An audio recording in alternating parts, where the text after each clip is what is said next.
નમસ્કાર, હું રાજ. આપ જોઈ રહ્યા છો સ્પાર્ક ટુડે ન્યૂઝ. સુરતમાં બેંકોમાં રોકડની અછત સર્જાતા એક બેંકે મેરઠથી વિમાન મારફતે કેશ મંગાવવાની ફરજ પડી છે. છેલ્લા એક મહિનાથી ગુજરાતની અનેક બેંકોમાં રોકડની શોર્ટેજ જોવા મળી રહી છે, જેના કારણે ખાતેદારોને માંગ મુજબ કેશ આપવી મુશ્કેલ બની રહી છે. આ મુદ્દે સાઉથ કોઓપરેટિવ બેંક એસોસિએશન દ્વારા રિઝર્વ બેંક ઓફ ઇન્ડિયાને પત્ર લખી પૂરતી કેશ સપ્લાય કરવાની માંગ કરવામાં આવી છે.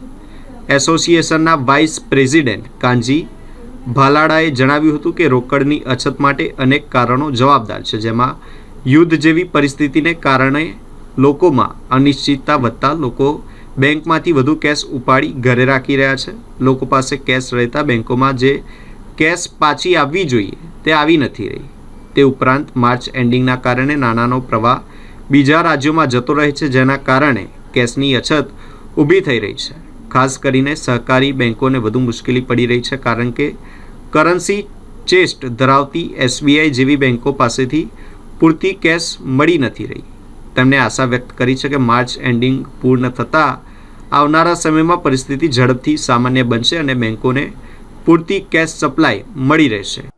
છેલ્લા એક મહિનાથી ગુજરાતમાં બેંકોમાં નાણાંની શોર્ટેજ રહી છે. પૂરતી કેશ ન હોવાને કારણે ખાતેદારોને જોઈએ તેટલી જોઈએ ત્યારે એ કેશ ન આપી શકાય એવી પરિસ્થિતિ છેલ્લા એક મહિનાથી બેંકો મુશ્કેલી ભોગવે છે. આ નાણાંની શોર્ટેજ હોવાનું, રોકડ નાણાંની શોર્ટેજ હોવાનું કારણ મહત્ત્વ એવું લાગે છે કે યુદ્ધ જેવી પરિસ્થિતિ અને માર્ચ એન્ડિંગ અને બીજા રાજ્યોમાં ચૂંટણી આવું તારણ નીકળે છે. પણ સૌથી મહત્ત્વનું તારણ યુદ્ધ જેવી પરિસ્થિતિનું પણ છે. ગુજરાતમાં એનું રિએક્શન વધારે દેખાય છે. લોકોને ડર છે કે ક્યારે શું થશે, ક્યારે નેટ બંધ થઈ જશે, પેટ્રોલ નહીં મળે. એને કેશ લોકો રાખતા થયા, એને કારણે બેંકમાં જે કેશ આવવી જોઈએ ન આવી, એક કારણ આ છે. બીજું માર્ચ એન્ડિંગ છે. માર્ચ એન્ડિંગમાં પ્રવાહ કેશનો હંમેશા ફરતો હોય.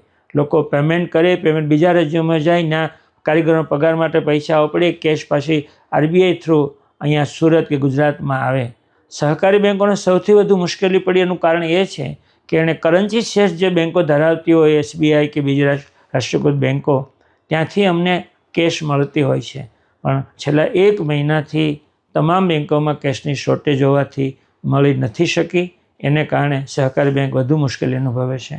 પણ આવનારા સમયમાં માર્ચ એન્ડિંગ પૂરો થયો છે, હવે પરિસ્થિતિ ઝડપથી રાબેતા મુજબ થશે અને પૂરતી કેશ મળતી થશે એવું ચોક્કસ લાગે છે.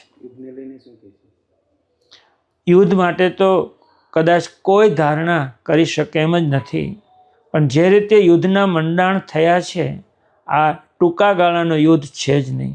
કેટલું લંબાશે એનો કોઈ અંદાજ નથી. એટલે યુદ્ધની પરિસ્થિતિના પડકારો વચ્ચે બધાએ જીવવું જોઈએ.